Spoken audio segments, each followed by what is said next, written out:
سلام كم يكنيهم كبرات خطاتي مدب كبح تاريخ نلومي كابتا فنكل اتبل زانتا تمكرو قدلي زحزلت قصة سلسة مصحف عوارح عبدن بسوعات باتبل ارس استدالوت محمد سعيد عثمان زي صحف هينا نباهم كنبلا نمكتالكم بخبري عدم ارون عندي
أمنا نأستا سلست أوارح تعميتو زنبرا أنتا تخفتمو هلواتاك تفلت جمرت دكيسات الله نزنبرت سباب كفلي بكل شنخاتات أمتتا تريو نقراي نبرن انترفو بيمانس أقاما دكيسوم ماسيتي زخبادوم تقادلتي عبزنتا كيقبر متيه أبي كاللخو دك غانتا أبي اللو النابلت بحطتات تواترت كادم كل جن كونيتات نفسها كتفلت سلس دليت كتنسي إلا بيماناي قودنا كتنكساقس فتنت بس أقاماي قودناون دقمت يماني تقران إيدان بر كالق نفسا لميسو نبري كساداون حاف كتبلو انت فتنت زيناتا خوينو تسمعا أبرئسا زملالس اللي بحطوتا سلزج النقان كبيتك أنزاس سلزج ساقين هاتفتف كتب الجمرت كاروسا كاروسا كاروسا أبي اللغا كاروسا حوي كاروسا كالتف كاروسا نعبا النابلت بزي مقراص أو عيد كسالات اتوم أبقودنا زنبرو وقعات وي تبرابيرا كتحويا مالتيو النابلو تقرمو وقعات كاتاتل زنبرت حكيم الناويت ناب أمنا بممساء أمنا انتا تبل اللغي تبرابيركي واي تمسكن دحر مبال من يكاروسا كتب الحاتتت مسك تركب النات هانتيت كاروسا بيالو مش مساي نيرو أبي تريفو أنا انتا يقبر مسيه كاروسا صوعيو محمد نور كرمي اندينيرو ونسو نعبا بليو ألو كمت يوم أجوغي حاوي خط حكيم كناب هادو خط كريخي هادو يا بيلو نعي قريفة من خيدم دحان كن الرخبينا فكرت عنا ما عبيتو كل مريضين تزبلتو الجمع ونبل ملت المريضين عند 30 دقيقة عوض كاتل بريدنا نعبد بسوم فريدنا وحين جبت بوحدي سوت زاد الزغط أمحي تغيث العيون سلاتي فرميون سمعت طار جباب أخذت أمنا حكمنا كابتاتو نأسا سلست أوارح هلواتا تفلت أين براتن حكايم نايت هوسبيتال نعان مدحان ليتن معالتن كل زكا ألومي قبرو سلز نبرو شعوك تزارب مجمارة ناعتهم عبيب السرات نيرو إتا حكيم تسفى محواي سلز رأيت الله كتزاربان كونتاتاك تفلت انفتنت أمنا جن حشوقتا بزمسل دمسي انتا يكوين زي تنسق أتسو نبا نابا هاديك خيط كتب الجمرات كونتاتا زرعيو حكايم أجوغي حاويخت كريخي سعرتاتهم يقصلو نبرو كونتاتا كابت زنبرو ببقروب كما حيش كوا انت جمري كاب عرات كتنس زيت خلص لزنبرات حكايم بعراتهم يمقبوا يحاسبوا يشنعا نبرو حدا معلتي أمنا نتات كتاتلا زنبرات حلوة حكيم أنا سي قلعات غيرة بعلخاتكم مكتحاسبون كتشنونن وأنا قلت هر بلات ንብዓታ ፀራርና በለ እዚ ደኣሞ ንብር እንዲዩ ብሰንኪ መውጋእቲ እምበር መዓስፈት ኮይንኪ ሕጂ ብልዕ ዓብል እሞ ሓዊኺ ክትከዲኺ እናበለት ኣቀባጠረትላ ኣበይ ኣለና ግን ዳዕድዩ ሓተተት ኣምና ኣይኮነን እዚ ናቕፋዩ ኣብ ሕክምና ጻብርያ ክዘልኺ ኣምና ሓሳባት ኣዋህሊላ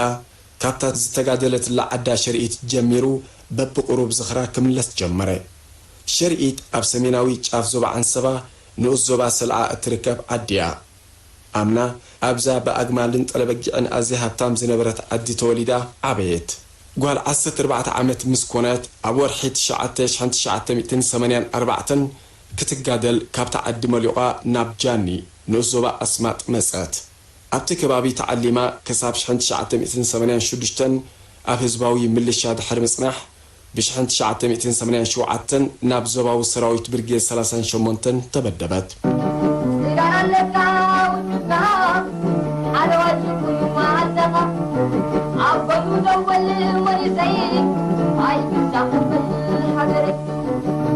ኣምና ብዜካ ቋንቋ ብዳውየትን ትግረን ካልእ ትፈልጦ ቋንቋ ስለዘይነበራ እቲ ጸያፍ ትግርኛ እኳ ክትሰምዖ ደስ ዘብል ነበረ ጭራ ፈረስ ዝመስል ጸጉሪ ርእሳን ቀይሕ ሕብራን ምስቲ ማእከላይ ቁመታ ተሳኒው ድምቀት ፀሓይ ዝመስል መልክዕ ነበራ ኣብ 1987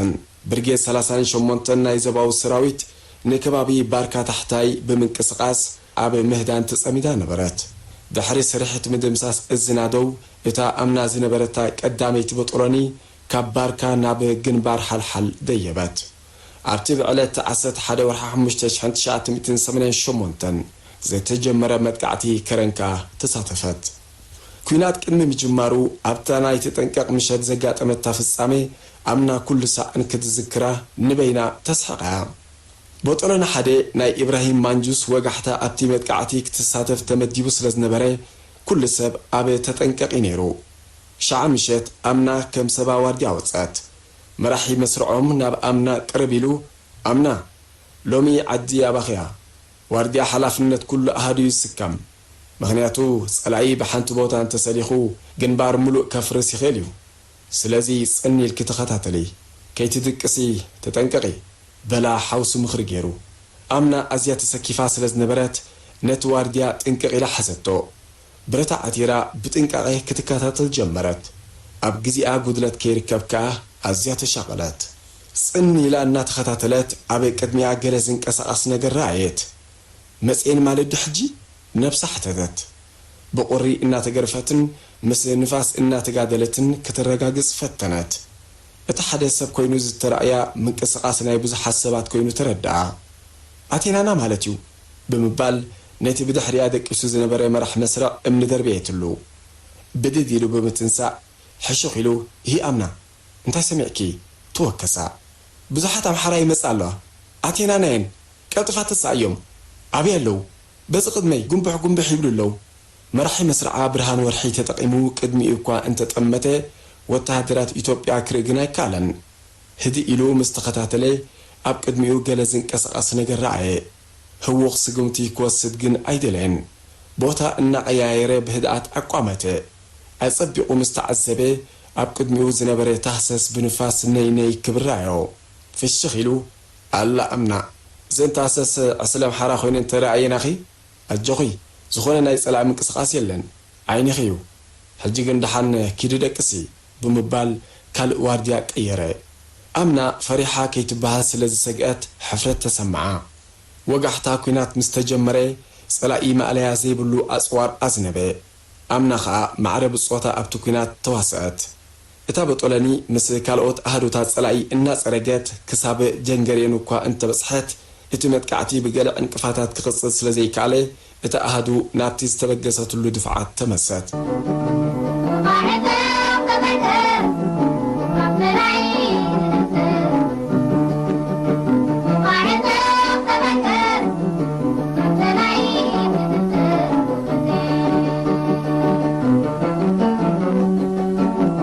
ኣምና ኣብ ግዜ ምርብራብ ግንባር ጊንዳዕ ካብ ብርጌድ 38 ናይ ዞባዊ ሰራዊት ናብ ክፍለ ሰራዊት 85 ተቐየረት ክፍለ ሰራዊት 85 ኣብ ስርሒት ፈንቅል ሓደ ካብቶም ኣንጸባራቒ ዓወታት ዝተጎናጸፋ ኣህዱታት ህዝባዊ ግንባር እዩ ነይሩ ካብ ማይላባ ተበጊሱ ኣብ ዓዲ ዕለት ዝነበረ እዚ ጸላኢ ብምድምሳስ ጽርግያ ጋሕቴላይ በቲኹ ናብ ደንጎሎ ኣንቃዕሪሩ ኣብ እግሪ ጋሕያት ዓሪዱ ነበረ ሓያል ናይ ምርብራብ ኩናት እንከሎ ኣምና ኣብ መወዳእታ ወርሒ ለካቲት 1990 ኣብ ክፍለ ሰራዊት 85 ብርጌድ 82 ቀዳማይ ቦጠለኒ ካልኣይቲ ሓይሊ ተጸንበረት እቲ ዕረፍቲ ዘይህብ ምስራሕ ድፋዕ ምውጋእ ዋርድያ መውጻእ ካብ መገዲ 3 ሰዓትን ፍረቓን ማይ ምጉራትን ባን መምጻእን ምስ ብጾታ መዓልታዊ ስርሓ ኾነ እታ ኣብ ጎላጉል ሸርኢት ብሕንቃቐ ጸባ እናሰተት ጠስምን ስጋን እናተመገበት ዝዓበየት ንመሓለኻታት ባህሊ ፈንጢሳ ዝተጋደለት ኣምና ጣህር ጎበታት ኩበይን እቲ መሪር ኩናትን ንዓጽንኩር እኳ እንተነበረ ምስ ካልአይቲ ጋንታ ናይ ሃይለ ማርያም ኣባቦ ኮይና ምስ ብጾታ ብጽንዓት መከታት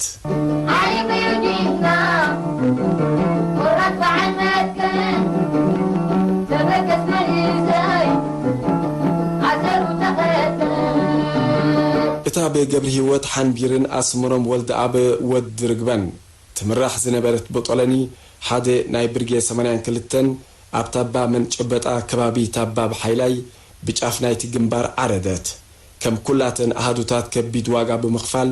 ሒዛቶን ዝነበረት ዕድታት ኣውሓሰት ጸላኢ ካብ ከባቢ ደብረ ቢዘን ብደብዳብ ታንክታት መሬት ሓዊ ቀይርዎ ነበረ ቦታታት ስለዝተኣስረ ተጋደልቲ ንሽንቱውን ካብ ድፋዕ ክወፁ ዕድል ኣይነበሮምን ኣብ ናይ ስቃጥላ ታሪካታት እናሸንካ መሬት ምስ ጸልመተ ወይ ድማ ብግመ ምስ ተሸፈነ ምጉሓፍ ጥራይ ኮነ ጸላኢ ሃጅም ህዝባዊ ሰራዊት ይከላኸል ህዝባዊ ሰራዊት ይደፍእ ጸላኢ ይድብድብ ሬሳታት ጸላኢ ኣብ ቅድሚ ድፋዓት ወገን ተዛሕሲሑ ንፋስ ናይቲ ከባቢ ብጨና ተበከለ ኣብ ገለ እዋናት ተጋደልቲ ድፋዕ ንምስራሕ እምኒ ክፍንቅሉ ዕድል ስለ ዘይነበሮም ነቲ ኣብ ቅድሚዮም ዝነበረ ሬሳታት ጸላኢ ከም ድፋዕ ይጥቀምሉ ነበሩ ስጋ ደቂ ሰብ ኣብ ገረብ ጠልጠል ክብል ተመራሒ ሚሳይላት ናብ ሓደ ሰብ ክትኮስ ኣግራብ ተመልዒሱ ሳዕሪ ነደይዱ ናብ ሓሙኽሽቲ ክልወጥ ህይወት ወዲ ኣዳም ኣብ ውሽጢ ገሃነመ እሳት ንምንባር ክትቃለስ ብዓይኖም እናተዓዘቡ ይረባረቡ ተጋደልቲ ኣብ ከባቢ ገሓያትን ኩበይን ዝነበረ ኣህዱታት ኣዝዩ ከቢድ መስዋዕትን መውጋዕትን የኸፍላ ነበራ ብጦሎን ሓደ ኣብ ከባቢ ታባ መንጨበጣ ትዋግኣሉ ኣብ ዝነበረት እዋን ካብ ሓይሊ ምልእቲ 7 ሰባት ካብ ካልአይቲ ጋንታ 3 ሰባት ጥራይ ዝተረፍሉ እዋን ነይሩ ጸላኢ ጥራይ ግን ኣይነበረን ባህር እውን ናቱ ተጻብኦ ነበሮ ግዜ ክራማት ባሕሪ ስለ ዝነበረ መሬት ኩሉ ግዜ ብግመ ይሽፈን ለይትን መዓልትን ማይ ይዘንብ ድፋዓት ከዓ ሓድሽ ስለ ዝነበረ መዕቆቢ ኣይነበረን ኣብቲ ቀዳማይ እዋን ጥብ ዝበለት ዝናብ ኣብ ዝባን ሰብ ትስተ ነበረት ዝረገጽካዮ ደንጎላ ሒዙካ ይኸይድ ዝረገጽካዮ ደንደስ ይሃመም ደው ኢልካ ክትከይድ ስለ ዘይከኣል ከም ጓል በረኻ ገረብ እናሓስካ ይኽየት ነይሩ ሸታሕታሕ ምባል ምንክርራው ኣብ ወላኻ ምሽካል ተጋዳላይ ናተይሉ ለሚድዎ ነበረ እቲ ግመ ግን ጥቕሚ ኻሪርወዩ ነፈርቲ ኩናት ጸላኢ ከም ዘይሰርሓ ስለ ዝገበረን ተጋደልቲ ባህርያዊ ሚሳይል ኣጠሚቖሞ በቲ ካልእ ወገን ድማ ጸላኢ ኣበይ ከም ዘሎ ቤን ከም ተሃጅምን ዕላማኻ ብኸመይ ትወቅዕን ጸገም ስለ ዝፈጠረ ሓደ ግዜ ሓጋዙ ኩሉ ይብልዎ ነበሩ ጸላኢ ብልዕሊ ተጋደልቲ ዓሪዱ ስለ ዝነበረ ድፋዕ ናይ ምስራሕ ዕድል እውን ኣይነበረን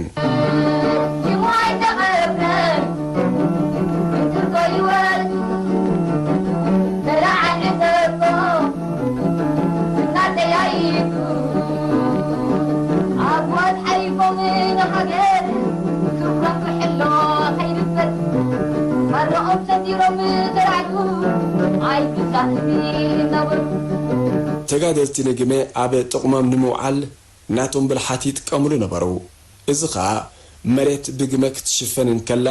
ድፋዕ ይሰርሑን ካልእ መዓልታዊ ህይወቶም የካይዱን ግመ ክቕንጠጥ እንከሎኻ ተቐላጢፎም ኣብ ድፋዕ ይኣትዉ ብኸምዚ ድማ እቲ ናይ ምርብራብ ኩናት ብቐጻሊ ይካየድ ነበረ እንባርከስ ክቡራት ተኸታተልቲ መደብ ከብሒ ታሪኽ ኣዋርሕ ኣብ ደንበ ስዋዕት ብዝብል ዝተዳለወ ጽሑፍ ንሎሚ በዚ ተዛዚምሎ ኣብዚ ቅጽል ካልኣይን ናይ መወዳእታን ክፋሉ ክነቕርቦ ኢና ንስለምክታልኩም ኣመስግን ሰላም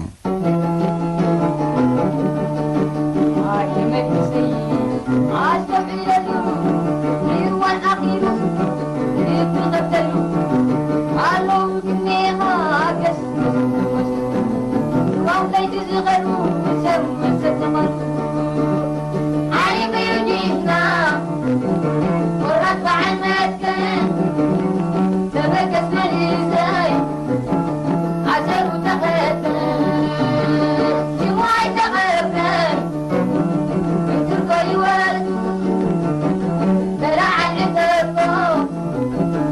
نادي يعيدو أبواب حيكم من حجر شكرا بحلو خير السد مرة ستيرا مزرعتو عايز صاحبي نور حرب يومي أبوات ولا حليبو حب النت هيا تبكت بكلو